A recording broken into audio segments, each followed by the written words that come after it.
Leftist Cenk Uygur, again, Vigilant News. Ugh. So that leftist Cenk Uygur makes shocking statement. I'm now considering RFK Jr. He says Biden has been corrupt his whole life. You're never going to get anything but corruption from Joe Biden. Uygur issued another statement. The Democratic Party, they love to rig elections. Yes, I used the word rigged, okay? So now you can go cry about it. If you're the mainstream media, how about you do your job and talk about how they canceled the election in Florida in the primary and just declared Biden the winner. So if you're going to make the argument that you're a champion of democracy, you should probably try it in your own primaries. Okay, let's listen to this. The headlines are wrong. He didn't say that Biden is definitely a bigger threat. He said he could make an argument for that. And you've got to be careful with that. And you know what the mainstream media loves to do. They love to smear anyone who's an outsider. So boom, they took that as an opportunity to do that. So he's right about that. Number two, he's right to be concerned about Biden being a threat to democracy himself. By the way, there is no argument that Donald Trump is less of a threat to democracy than Joe Biden. There is no argument for it. There is no argument for it. Donald Trump himself said that if I lose, it is rigged. If that is the equation you make, I lose, it's rigged, and we're going to fight it over any circumstances, then what you were saying is, I do not care about democracy. Democracy sucks unless I win. But if democracy only works if you win, it's no longer democracy, especially if it's a two-party system and one of those parties can't accept the results of the election.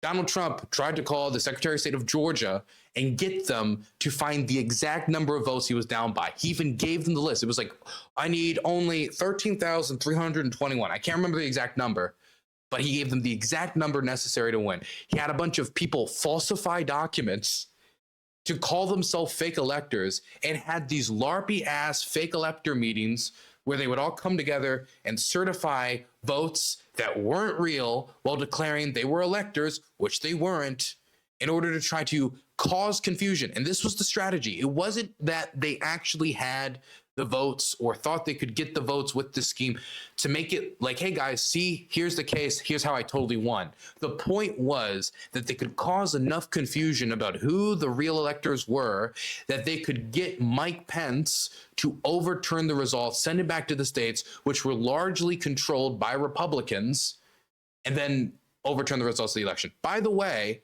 this is funny enough because one of the state directors for the RFK campaign has actually suggested using RFK to try to take enough votes away from Biden to avoid the 270 threshold, just generally, with RFK, send it to the states, which is largely controlled by Republicans, and then just have state legislatures, instead of the American people in the election for president, decide who the next president of the United States is. That is one of RFK's state directors, and she explicitly said that she went to RFK and asked, hey, can I use this argument when trying to get votes? That's what I want to do. That's what I think would be good for the country, is if we have state governments decide who's the president instead of the people. And he said, sure, yeah, that's fine. Just something I think that should be mentioned. I mean, I could go further. Donald Trump said he declared himself dictator for a day on day one, right? I don't want to go through everything, opening up the libel laws, but I don't think there's really an argument.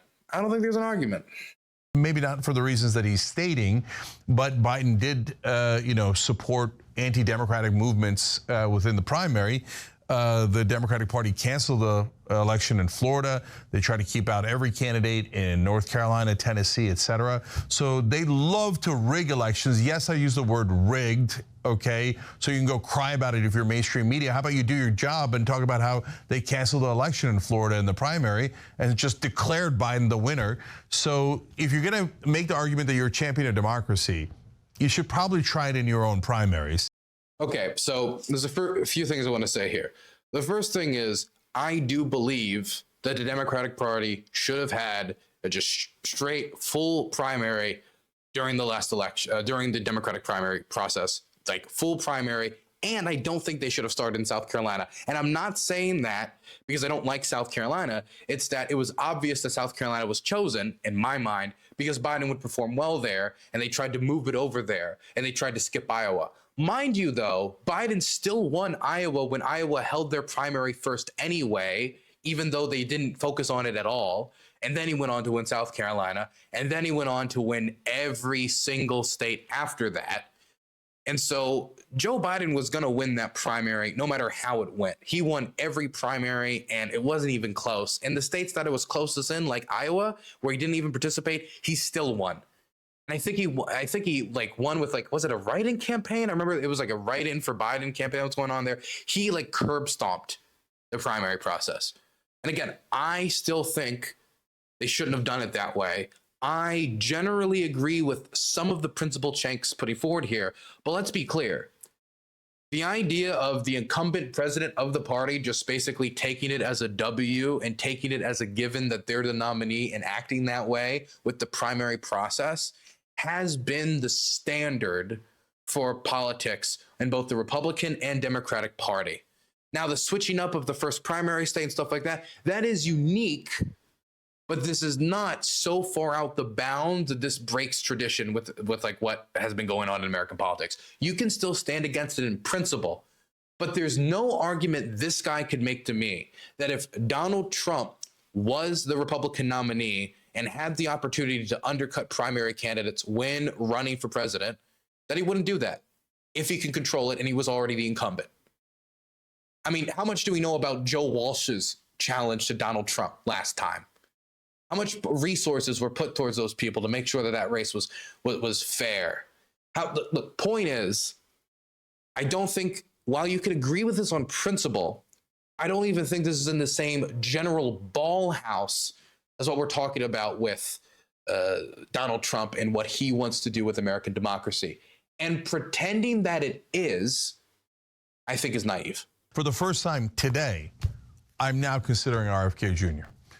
Now, what? I know, shocking, right? And no, hold on. Let me tell you why. So is it because I think, oh, maybe he's right about vaccines? No, he's cuckoo for Cocoa Puffs on vaccines.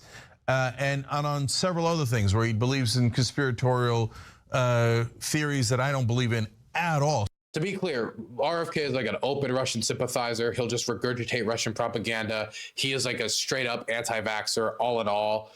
In fact, the policies him and his organizations advocated for against vaccines has caused crises before in the communities that did actually attempt to maybe believe in them for a second. I don't want to get into all the history. You can Google it yourself. But the dude is cuckoo for Cocoa Puffs. He is cuckoo for Cocoa Puffs. If you go through the history of the nonsense this guy says, I once went through like one RFK ad they put on Twitter, and it was, I think, 2 minutes long. I counted 12 lies in a row. And when I say in a row, I literally mean they were back to back to back to back to back. It got to the point that I thought for a moment that he was actually going to knock Trump down as the lie champion when it comes to this type of campaigning. This is not a good person. This is a liar who's simping for murderous regimes. And so if it's like, oh, well, I don't want to support Biden because I'm really angry about Israel. Okay, so what we're going to do instead is say, let's go with this person who is openly sympathetic to a regime who has killed hundreds and hundreds and hundreds of thousands of people in Ukraine. Is that what we're going to say? Is it like, oh, well, I'm angry about the protection of democracy, so I'm going to go for the person who is letting their state directors go out there and say, yes, the reason RFK is great for this race because they might subvert the election, send it back to the states, which is just a reworked version of Trump's plan. It's just trying to skip a few steps of just send it back to the states and have the states decide instead of having it just decided by the Electoral College and by the votes that the voters choose on election day. It would be sending it to a totally different constituency. And what would that constituency be? The suits in state governments across the country, largely controlled by Republicans. So why on God's green earth would I consider RFK Jr.? Well, until now I hadn't, because of those crazy things that I don't come anywhere near believing. But I thought about it, Anna, and Trump I would never support in a million years. Biden is now funding a genocide and is an awful choice, has been corrupt his whole life. You're never going to get anything but corruption from Joe Biden. You're never going to get anything but corruption from Joe Biden. Let's just be clear. We got the CHIPS Act. We got the Infrastructure Act. We got price caps on medicines. We got negotiations on medicines. This is something that the progressive Democrats have been asking him for forever. for people who are working with government-funded or government-associated healthcare plans. These are like victories that I always want to go further. We have, I know, like when he's talking about not going after people on the federal level over marijuana charges, I want to go further. I want to legalize pot on the federal level. We've legalized pot in a majority of the states in the union now. By the way, majority of people in America now live in states where pot is some level of legalized. That is a credible achievement. The next step is going federal. It is popular. Biden should go further. I also think that Biden talked about a public option. He needs to be more public about a public option. Healthcare is something that is taking a back seat this election. I think Biden has the opportunity to make it a front tabletop issue. There's a bunch of things I could be critical of Joe Biden for, but the idea that you get nothing but corruption, when again, the other candidate here, I mean, let's talk about the Jared Kushner scenario, because people talk about like the Hunter Biden stuff and like the $10,000 paintings and Burisma. Jared Kushner got $2 billion from the Saudis after leaving the Trump administration. $2 billion from the Saudis, $250 from the UAE, and $200 million. Not $250 from the UAE. Yeah, very impressive. $250. Yeah, he went and he bought like a Steam Deck. No, $250 million from the UAE. I think it was 200 million or 250 million from Qatar. I forget the other Gulf state, and a bunch of other foreign investors. Very little of the money he got was from domestic investors, and it was all for like finance capital. For finances and like an industry, he has no interest, he has no history is. Jared Kushner made his history in real estate, just like Trump did, just like the whole Trump family did. And now he's working in this type of financing that he has no history in, and he's getting billions upon billions of dollars, and he's getting it from the Saudi government funded institutions. And the board that approved it actually said, we don't want to do it. We don't want to do this. This is bad. We think this is a bad investment because this guy has no skill. This is a lot of money. He has no history in this field. He has a history with real estate. Why are we giving him all this money? And the crown prince of Saudi Arabia, who, by the way, Trump was the first visit Trump did was to Saudi Arabia. It was the first time a U.S. president ever did it. It was unprecedented at the time. He went in and overruled the board. $2 billion from a single country straight to Jared Kushner. Also want to bring out the fact that it was the Saudi government that was getting tons and tons and tons of weapon deals from the Trump administration in order to help continue bombing and destroying Yemen. And while I still think the Biden administration's policies on Yemen has been far from perfect, once they went in there, one of the first things they did was unlist the Houthis because Trump, when they were walking out, they listed them as a terrorist organization, which helped cut off a bunch of NGOs from working with the Houthis, which is the only way you can get aid into the areas where there was acute famine killing tons and tons of people. The only way you can get fuel in there to power the generators that hospitals rely upon to function. He reversed that. And then after the attacks on the Red Sea fleet, on the Red Sea and shipping lanes, that was reintroduced with the idea that, hey, he could take that off again. And again, you could go back and forth on any of these issues for like how Trump's better than Biden. And every time I'm going to come back to you with, no, Trump's not better than Biden. Trump's much worse than Biden. For example, Israel. Let's come back to Israel.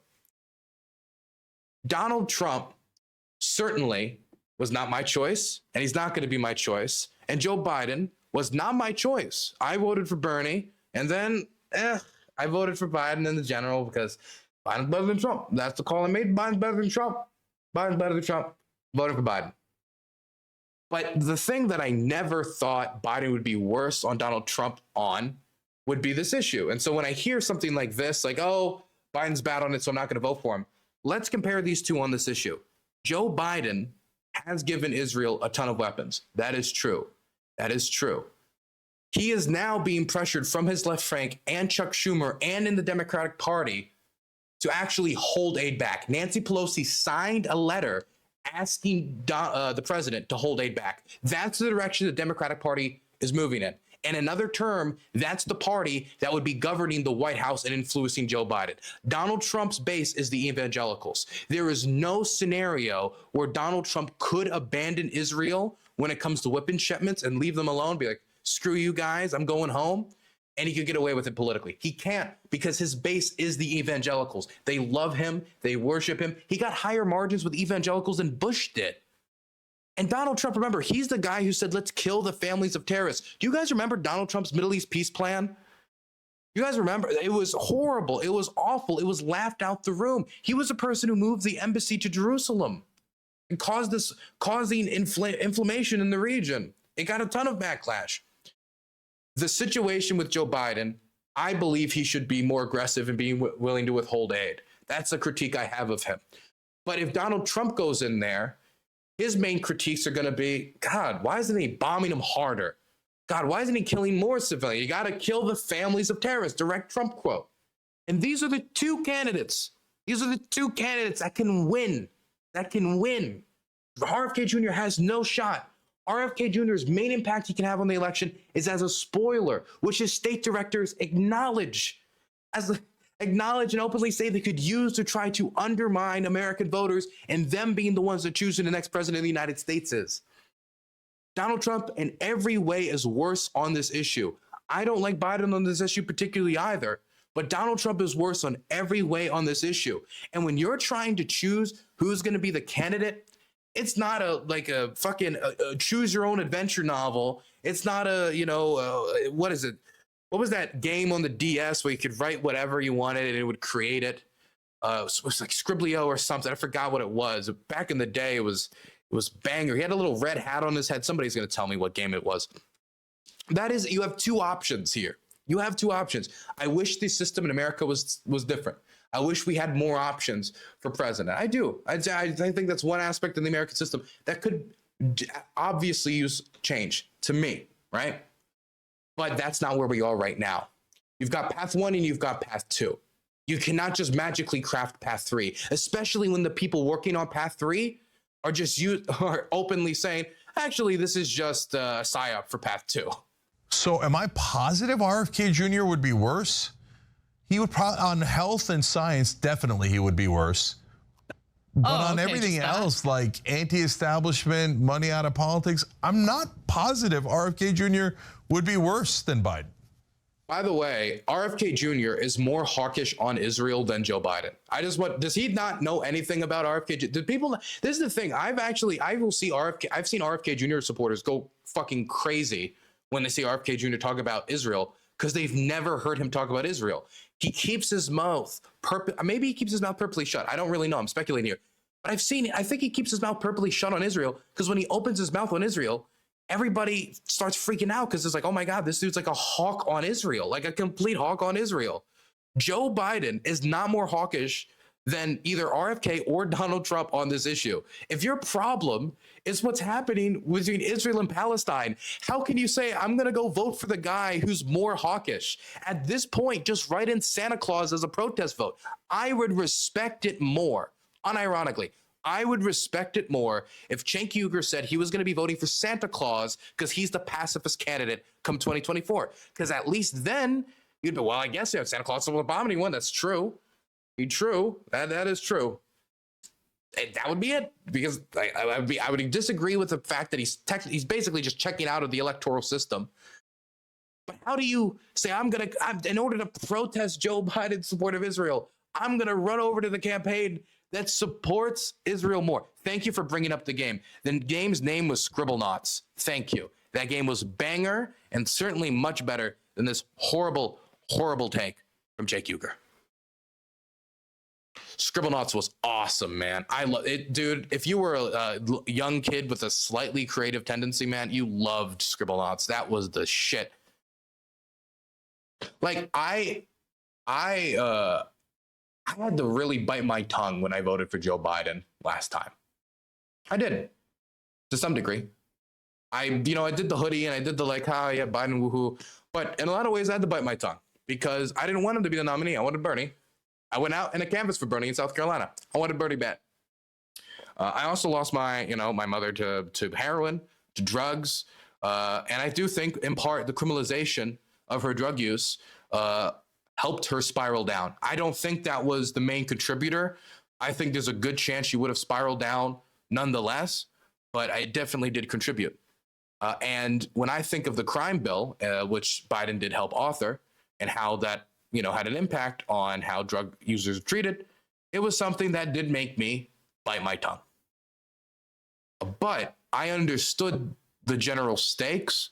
I understood who the options were.